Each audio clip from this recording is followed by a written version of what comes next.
Join me on a journey into the heart of ancient Egypt, where together we'll unearth secrets long buried in stone.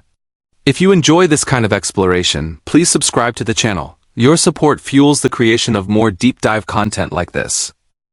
Let's begin with one of the most awe-inspiring monuments ever built, the Great Pyramid of Giza.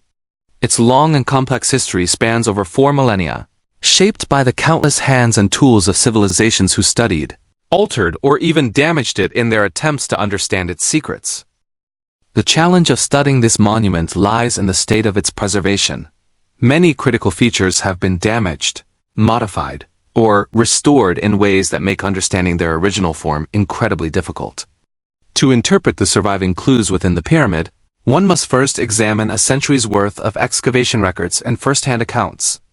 Without this context, the remaining evidence is easily misread. What strikes me most is that the Great Pyramid offers almost no interpretive guidance to visitors. Most people walk away confused, especially when confronted with the many odd features inside. Among the most puzzling are the isolated granite fragments found throughout the structure. These blocks, 4 in total, tell a story of destruction, displacement, and unlikely survival. The missing 5th granite block. Just over 2 decades ago, a 5th granite block was still present in the king's chamber. Unfortunately, it was removed during a restoration campaign. Its current location is unknown. I found no documentation of where it went. Some speculate it was part of the floor corner that had been dug up, then later reseeded and filled. We do have one rare photo showing the floor partially restored. This is the strongest evidence suggesting that the missing block was incorporated into that area. Still, without documentation, we should be cautious with assumptions. That missing block was once seen pushed around within the king's chamber, a fate likely shared by the other 4 fragments still inside the pyramid.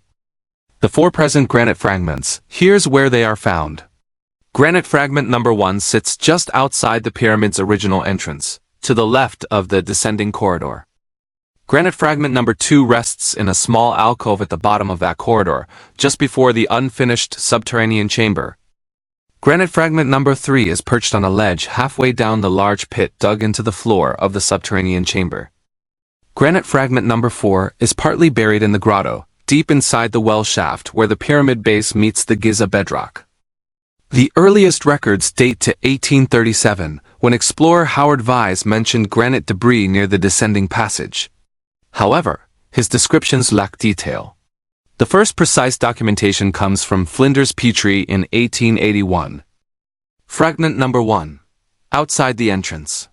Petrie recorded a granite block with 3 polished faces and a borehole. At that time, the corridor was clogged with debris, so he couldn't examine it fully. Later, Lorenzo Covington, of Covington's tomb fame, propped up the granite block and installed an iron gate above it, using the stone to restrict access to the inner chambers. In their 1910 book, The Great Pyramid Passages, brothers John and Morton Edgar describe how Gaston Maspero, director of antiquities, lent them keys to the gate. Though visible in their photographs, the granite block is obscured by a lighter limestone slab. The Edgars describe the granite block as having 5 finished faces and a borehole. Though we now know it has 4 polished faces and 3 boreholes, 2 intact, 1 partial. The confusion may stem from incomplete excavation. The most visible borehole was likely the only one not buried by sand at the time. The dimensions and orientation of the block strongly suggest it is the same stone used to support the gate, matching in both size and placement.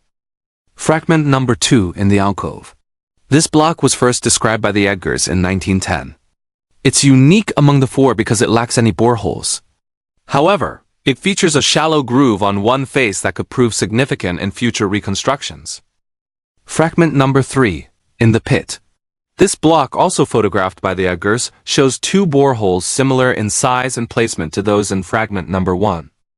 It was originally spotted by Covington further up the corridor, but a small granite shard struck it, sending the block tumbling into the pit. Though the shard is now lost, the main block survived.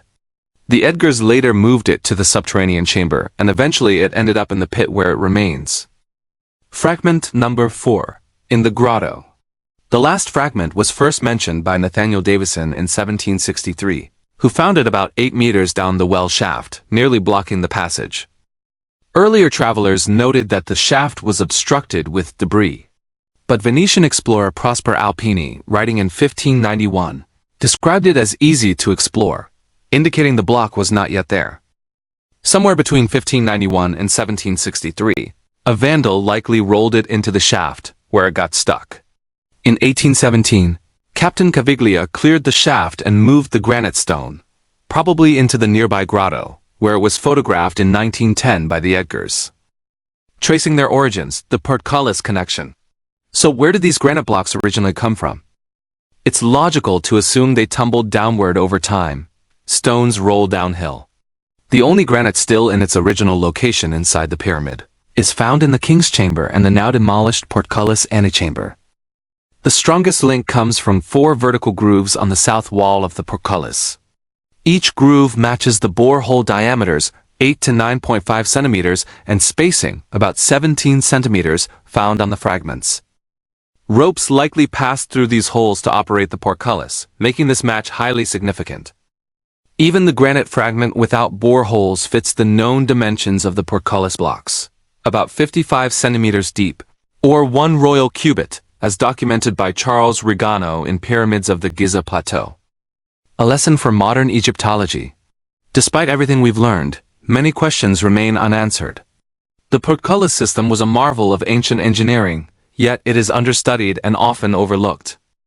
We owe a debt of gratitude to explorers like Petrie, Vyse, Caviglia, and the Edgar brothers, who preserved these fragments instead of discarding them.